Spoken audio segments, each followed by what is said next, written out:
Buenos días a Fausto Guerrero por estar con nosotros para hablar precisamente de este proceso de trasplantes.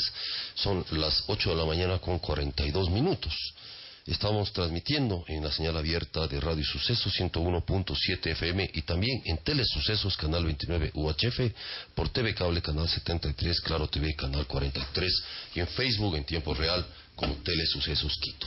Uno escucha mucho sobre trasplantes y ya hablar de un trasplante de hígado, hablar de un trasplante de riñón, pero un trasplante bipulmonar de dos pulmones nos suena ya grande. ¿Cómo fue esto? Entiendo, doctor Guerrero, que esto fue un suceso muy preparado, mucho tiempo en construir, en tratar de que esto saliera con éxito. ¿Cuáles fueron los factores que hicieron esto posible? Bienvenido, junto a Verónica Larrea, le saludamos. Bueno, muchas gracias, buenos días y bueno, gracias por la invitación. El trasplante, el proceso de trasplantes tiene una larga historia en el Hospital de Especialidades Carlos Andrade Marín. A partir del año 2004, cuando se hizo la acreditación de nuestro hospital para realizar el primer trasplante renal de donante vivo, se ha desarrollado una serie de historias, ¿no?, en relación a todos estos procedimientos quirúrgicos de alta especialidad y de alta complejidad. Se han hecho varios trasplantes renales. Solo en el año 2016 hicieron más de 400 trasplantes renales. Se han hecho trasplantes hepáticos a partir del año 2016, que fue quien la INDOD hizo la acreditación para hacer trasplante hepático. Fuimos la primera institución del sector público que hizo un trasplante hepatorrenal el año 2017 y ahora nos convertimos en la primera institución. Riñón e hígado, exactamente. Y ahora somos la primera institución, tanto pública como privada, que hace un trasplante pulmonar. Y como usted lo decía, un trasplante bipulmonar. Esto es un proceso que se da desde hace varios años. A partir de hace unos 4 años, las autoridades del hospital apostaron por hacer este procedimiento y enviaron a un grupo de aproximadamente 14 profesionales de salud a Madrid, a España, para hacer una capacitación en el Hospital Puerta de Hierro de Madrid. Madrid, España, es el sitio más avanzado en el mundo, entiendo. Bueno, España es uno de los países, es el país en todo el mundo más trasplantes el que más trasplantes hace, ¿no? Y bueno, España tiene varios centros de especialidad. Entonces se escogió Madrid, se escogió el Hospital Puerta de Hierro por conexiones que había entre médicos que trabajaban en la institución con ese hospital, y pues fuimos hace 4 años. Yo fui una de las personas que fueron también allá. Y pues la idea era venir capacitados para hacer este trasplante y regresar y hacerlo acá en nuestra institución. Fuimos varios profesionales, fueron anestesiólogos, fuimos médicos especialistas en cuidados críticos, fueron cirujanos, fueron enfermeras, fueron fisioterapistas respiratorios, porque el trasplante pulmonar debe hacer solo en conjunto. O sea, no puede hacer solo una persona el trasplante pulmonar, es algo que se hace en equipo, porque es uno de los procedimientos de trasplante más complejos que hay y que más complicaciones tiene. Entonces regresamos, también encontramos que necesitábamos otro tipo de cosas, no solo la parte de la preparación del personal, sino también conseguir ciertos fármacos que no había en el Ecuador, conseguir ciertos medicamentos que no había en el Ecuador, ciertos equipos. El hospital es un hospital de alta especialidad y pues tiene varios equipos que se utilizan a diario en diferentes cirugías, ¿no? Cirugías de corazón, cirugías de la cabeza, cirugías pulmonares, asimismo cirugías gastrointestinales. Entonces, todo este proceso de 4 años, pues, dio sus frutos entre el 13 y el 14 de julio, cuando se hizo el primer trasplante bipulmonar acá en la ciudad de Quito, en el Ecuador y en el Hospital de Especialidades Carlos Andrade Marín. Ahora hay una diferencia, doctor. Madrid está mucho más abajo del nivel del mar que Quito. Quito está casi a 3.000 metros de altura. ¿Cómo se prepararon para eso, para ese reto? Bueno, esa era una de las interrogantes que teníamos cuando regresamos, claro. Pues nos contactamos con gente de Bogotá, que es el otro programa de trasplante pulmonar que hay en la altura, y pues disipamos un poco de dudas que teníamos, ¿no? Al elaborar nuestros propios protocolos, porque es otra cosa que es importante. Nosotros teníamos los protocolos a nivel del mar, pero teníamos que adaptar esos protocolos a la altura, a nuestra realidad. ¿Por qué? Porque, bueno, fisiológicamente y fisiopatológicamente hay ciertas características que le hacen al paciente de altura diferente al paciente de nivel del mar. Nosotros acá un poco sí que contabilizamos un poco cuando nosotros empezamos a subir de altura desde el nivel del mar, la presión de oxígeno es mucho menor conforme uno vaya subiendo. Entonces, por eso es que las personas que hacen alpinismo para subir a montes altos, ¿no es cierto?, en ocasiones necesitan suplementarse con oxígeno.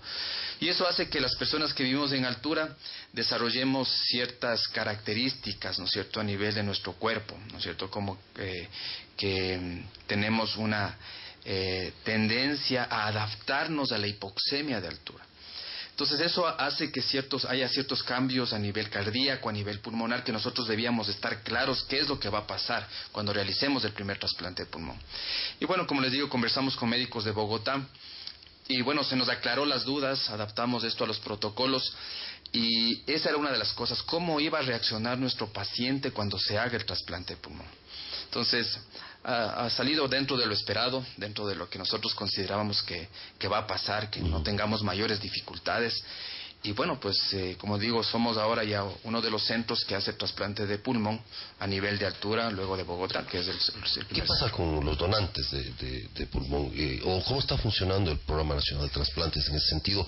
Un poco para explicación a nuestros oyentes televidentes. Bueno, básicamente, que no tenemos como familiaridad con el proceso de trasplantes empieza desde, primero, la acreditación del centro. Ya. Como mencionaba el director médico en la rueda de prensa que se dio, cada centro de salud que quiere hacer trasplante tiene que ser sometido a una rigurosa selección, ¿no es cierto?, con ciertos parámetros que el INDOT da. Nosotros pasamos esa primera fase, que es la acreditación de nuestro centro, es decir, ellos fueron a revisar la unidad de cuidados intensivos, fueron a revisar los quirófanos, fueron a revisar las carpetas de los profesionales que se iban a hacer el procedimiento. Luego de eso está el conseguir los donantes, porque sin el donante no va a haber la posibilidad de hacer el trasplante. Y esto se viene trabajando, bueno, los gobiernos de turno han venido trabajando desde hace algunos años ya. El hecho de que en el registro civil tengamos la posibilidad, ¿no es cierto?, de que todos somos donantes universales y que usted en el registro civil pueda ser la persona que diga, no, yo no quiero ser donante, eso ha facilitado mucho las cosas, porque antes de esa disposición, pues no era muy conocido la parte de donación de órganos ni de trasplantes. A partir de eso, creo que se ha dado mucho impulso a esto de acá. Nosotros, como parte de cuidados intensivos, nos encargamos de primero hacer la certificación de muerte encefálica, que es una de las partes de esto. Luego tenemos que hacer el mantenimiento del donante de multiórganos, que se llama. Es decir, nosotros tenemos que asegurar que estos órganos, ¿no es cierto?, en un paciente que ya está muerto, se mantengan en las mejores condiciones para que sean trasplantados a otros pacientes. Y esto es tremendamente difícil y complicado. Como yo digo, y les digo a mis médicos que trabajan conmigo, es mucho más difícil mantener un muerto que un vivo. Claro. Porque el paciente que nosotros estamos manteniendo, ¿no es cierto?, es un paciente que está muerto ya, y que sus familiares y que el paciente ha expresado su voluntad de donar sus órganos, y que nosotros estamos contra el tiempo. Mientras más tiempo nosotros nos demoremos, más probabilidad de daño de esos órganos va a tener. ¿Hay un tiempo de vida útil, digamos, de esos órganos? Una vez, mientras estén conectados al cuerpo, pues nosotros podemos intentar mantener varias horas. Y hemos tenido casos de mantenerlos 12 horas, 18 horas, 24 horas. Una vez que sale, ¿no es cierto?, el órgano del cuerpo, sí hay tiempos definidos. El pulmón es el órgano que más se daña, ¿no es cierto?, más rápidamente se daña. Y tenemos 2-3 horas para rápidamente intentar implantarle en otro cuerpo. En este caso, ¿cómo funcionó? Es decir, hay un donante. El donante se originó en el hospital mismo, en el Hospital Carlos Andrade Marín. Pues nosotros empezamos nuestro protocolo de mantenimiento de órganos. En ese momento se activan las alarmas. Los procuradores del hospital, que son otro grupo de médicos que se encargan de estar vigilando esto, se comunican directamente con el INDOT, ¿no es cierto? El INDOT tiene la lista de espera de órganos de los pacientes, tanto para renal, para hígado y en este caso para pulmón. El INDOT es el Instituto Nacional de Donación y Trasplante de Órganos. Sí, que él regula, ¿no es cierto?, sí, la parte esta de donación de órganos. Es un organismo estatal, exactamente. Entonces, los procuradores se ponen en contacto con el INDOT. El INDOT ve la lista, ¿no es cierto?, nacional de órganos, que es una lista unificada, y pues asigna a un paciente. Cada grupo se activa, el grupo de trasplante renal, el grupo de trasplante hepático, el grupo de trasplante pulmonar, empieza a activar y empieza a analizar el donante, para ver si el donante se acepta o no se acepta. Y pues empiezan a aceptarse. Entonces, en este caso, el grupo de trasplante pulmonar aceptó ese órgano, ¿no es cierto?, el órgano que estábamos nosotros manteniendo en la unidad de cuidados intensivos, se aceptó. Teníamos ya el paciente, se le contactó al paciente y el paciente tiene que venir desde su casa al hospital, ingresar, mientras tanto lo más rápidamente posible, exactamente. Nuestro paciente estaba aquí en Quito. Estaba aquí en Quito, entonces vino desde su casa, vino acá al hospital. Nuestro paciente que estaba en el hospital Carlos Andrade Marín, el donante, bajó a sala de operaciones y se empezó todo el proceso ya de extracción del órgano, ¿no es cierto?, y posteriormente la implantación del nuevo pulmón en la paciente que estaba en la lista de espera. Pero en este caso, en la paciente que estaba en la lista de espera también había que extraerle sus pulmones dañados, exactamente. Por eso duró, ¿cuánto duró? ¿30 horas? 14 horas la cirugía, sí. Empezaron en la noche del 13 de julio y se terminó en la mañana del 14 de julio. Ahora, sobre este tema de los donantes, ¿cómo ven un potencial donante? Imagino que también no todos los órganos son compatibles con todas las personas que necesitan estos órganos. ¿Cómo funciona eso? Bueno, la parte de... primero la certificación de muerte que yo les comentaba. Luego de eso se hace una evaluación... ¿Tiene que ser muerte cerebral? Muerte cerebral. ¿Siempre? Sí, muerte cerebral, sí. Eso hay criterios definidos. Tenemos el protocolo del Ministerio de Salud Pública que lo cumplimos a rajatabla, ese protocolo. Y bueno, luego que se cumplen todos esos requisitos, uno certifica que el paciente está en muerte cerebral. Una vez que está en muerte cerebral, como yo les decía, los procuradores hablan con la familia, ¿no es cierto?, que son médicos que ya están pues acostumbrados a conversar con la familia, a acercarse a la familia, para poder empezar a hacer lo que se llama la procuración de órganos. La procuración de órganos es un proceso que comienza con la entrevista, posteriormente se hacen una serie de exámenes, lo que mencionaban, los exámenes de histocompatibilidad, el grupo sanguíneo, se hacen pruebas, diferentes pruebas, marcadores de infecciones, otro tipo de marcadores, para ver si los órganos son adecuados o no para hacer el trasplante. Se hacen o se mandan, por ejemplo, en el caso del pulmón, se mandan las dimensiones de la caja torácica, ¿no es cierto?, del tórax del paciente, porque en ocasiones los donantes son muy grandes y ese pulmón muy grande no va a entrar en una persona más pequeña, entonces se manda. Entonces se hace una concatenación de todos estos datos y se dice sí, los pulmones, los riñones o el hígado son válidos, ¿no es cierto?, para este paciente, y pues ahí se establece si es que es o no aceptable ese órgano. En su caso, doctor, ¿cuál fue su papel acá? ¿Qué hizo usted? ¿Y usted cómo se ha sentido con todo esto?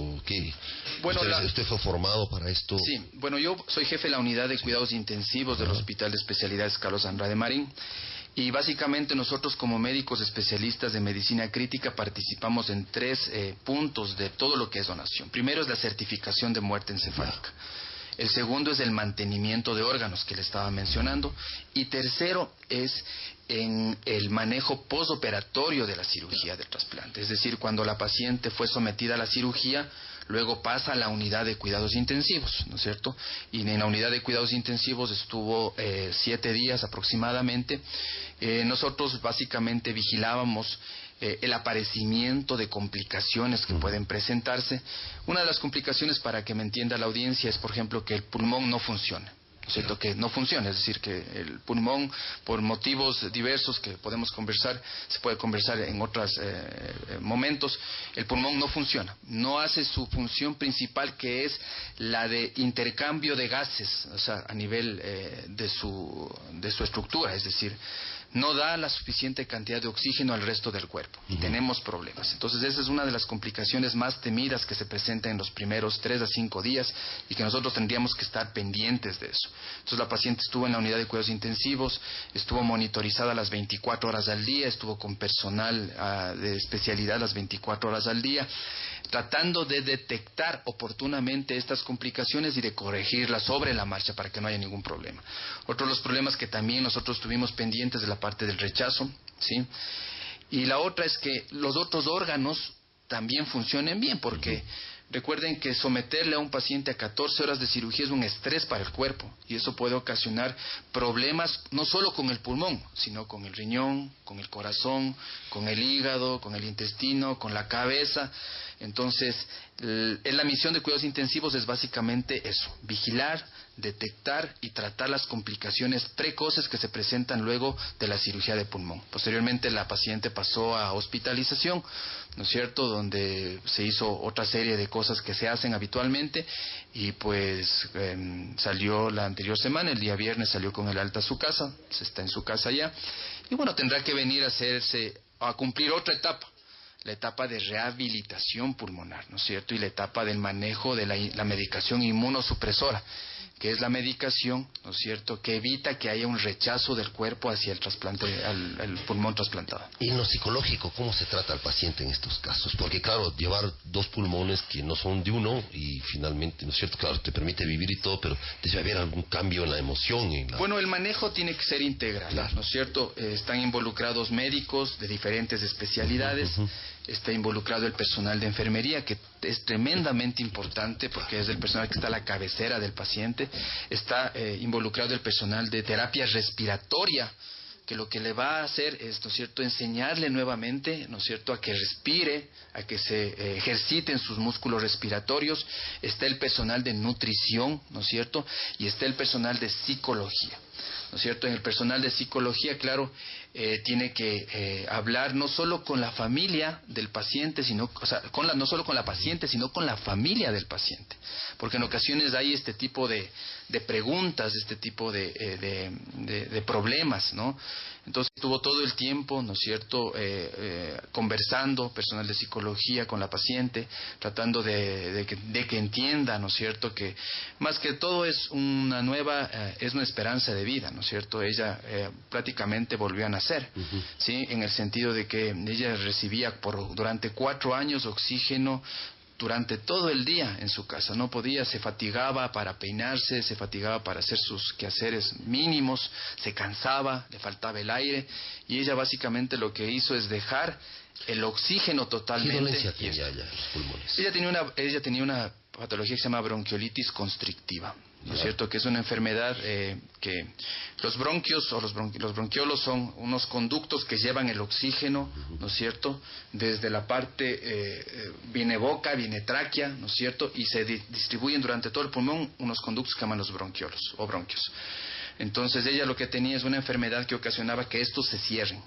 Entonces al cerrarse ocasionaban dificultad para respirar y ella no podía respirar, necesitaba oxígeno. Es una enfermedad crónica y que no tiene cura.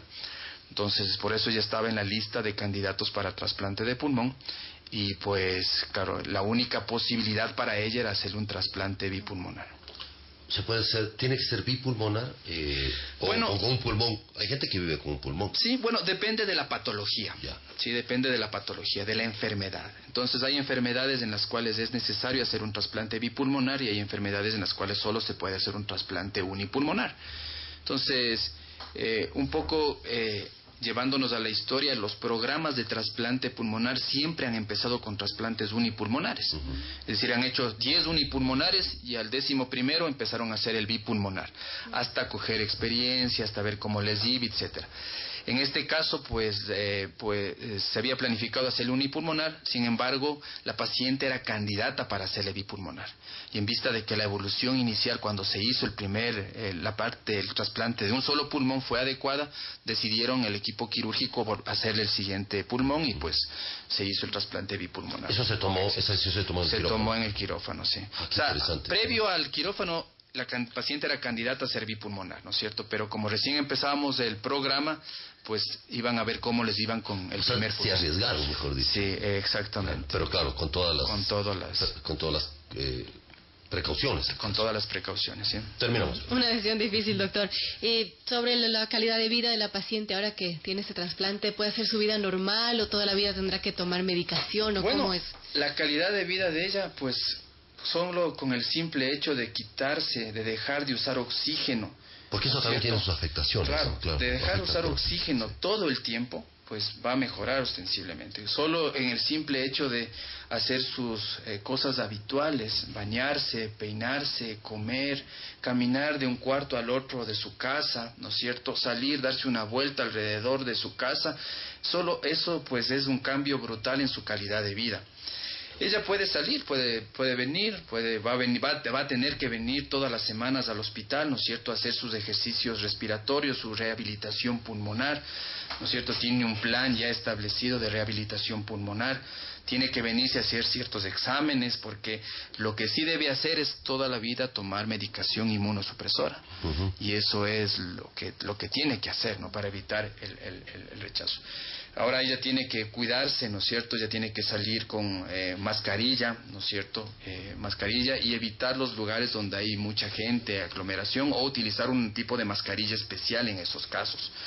Porque una de las complicaciones más frecuentes en este tipo de cirugía son las infecciones. Entonces, la mayor causa de mortalidad de estos pacientes son las infecciones. Entonces, ella tiene que ser muy cuidadosa en eso, ¿no? Saber dónde come, saber qué es lo que hace, cómo hace, cuidarse de los catarros, cuidarse de las gripes, ¿no es cierto? Porque eso le puede ocasionar infecciones que tal vez para nosotros que tenemos nuestro sistema inmunológico adecuado, ¿no es cierto?, no nos pase nada, pero para ella pueden ser infecciones mortales, causarles la muerte. Entonces, básicamente eso ya sus médicos de cabecera, que en este caso van a ser los médicos de neumología, ¿no es cierto?, pues le seguirán vigilando y le seguirán recomendando ciertas cosas que son importantes de hacer. Estamos con el doctor Fausto Guerrero, parte del equipo médico que logró llevar a feliz término este trasplante bipulmonar. Él es director o jefe de cuidados intensivos del Hospital Carlos Andrade Marín. Finalmente, doctor, en su experiencia, ¿cómo ve el futuro del trasplante en el Ecuador? Bueno, yo creo que primero se necesita el compromiso. Yo creo que el compromiso de las autoridades, el apostar por hacer este tipo de cosas que en otros países ya se hacen, en países latinoamericanos ya se están haciendo, pues Colombia, Brasil, Argentina, Chile son países que hacen habitualmente este tipo de procedimientos. Y yo creo que una de las cosas, como yo siempre digo, es el apoyo de las autoridades. De ahí el resto, la parte médica, la parte de los trabajadores de la salud, nosotros seguimos trabajando, nosotros seguimos haciendo las cosas. El Hospital Carlos Andrade Marín es un hospital de alta especialidad, se hacen cirugías de mucha alta especialidad, cirugías cardíacas, somos creo que el hospital que más cirugías cardíacas hacemos en el Ecuador, se hacen cirugías neurológicas complejas, cirugías vasculares, se hacen trasplantes, hemos tenido operativos de hacer 3, 4 trasplantes renales, un trasplante hepático y nos faltaba el trasplante de pulmón. Nosotros hemos asignado en la unidad de cuidados intensivos 8 camas específicas para pacientes para trasplantes. Entonces, yo creo que de la parte de los trabajadores, del personal de salud, creo que hay la predisposición. Yo creo que falta un poco más el impulso que se tiene que dar, y eso estamos logrando. Para el año 2019 el hospital tiene en mente iniciar el programa de trasplantes de médula ósea, ¿sí?, de progenitores hematopoyéticos de médula ósea, que es algo que se hace al momento, creo que se hace en el hospital de Cuenca, en Solca, en Cuenca, y que nosotros queremos hacerlo, ¿no es cierto? Queremos que se haga también acá. También queremos acreditarnos para hacer trasplante cardíaco, ¿no es cierto?, para hacer una de las instituciones, hay una institución acreditada en Cuenca, pero todavía no hacen trasplante cardíaco, pero nosotros queremos hacer trasplante cardíaco. Y pues la idea es esa, seguir haciendo, ¿no es cierto?, seguir colaborando con la gente, ¿no es cierto?, porque esto al final el beneficiario es el paciente, el beneficiario son los familiares, las familias de los pacientes, que les cambia totalmente la vida. O sea, usted alguien que usted le veía totalmente enfermo, luego de hacer un trasplante, es un cambio total en el rostro, en la alegría que tiene, que expresa, en la alegría de sus familiares, ¿no es cierto? Es un cambio de vida totalmente. Entonces, yo creo que la idea es seguir trabajando, la idea es seguir comprometiéndonos, ¿no es cierto?, como ecuatorianos que somos, porque al final yo creo que lo que nosotros hacemos es en beneficio de la gente, ¿no?, de la gente que tal vez no puede pagar más de $300,000 por hacerse un trasplante, ¿no es cierto? Y que yo creo que nosotros, salvo que tengamos algún seguro internacional que nos cubra todo y que estemos seguros de que nos va a cubrir un trasplante pulmonar y cardíaco, no vamos a podernos pagar una cirugía así de alta complejidad. Ni siquiera la prima. Ni siquiera. Ni siquiera la prima del seguro. Yo creo que es importante eso, que se han dado pasos gigantes y que eso es lo que queremos hacer, seguir trabajando por el bienestar de los ciudadanos.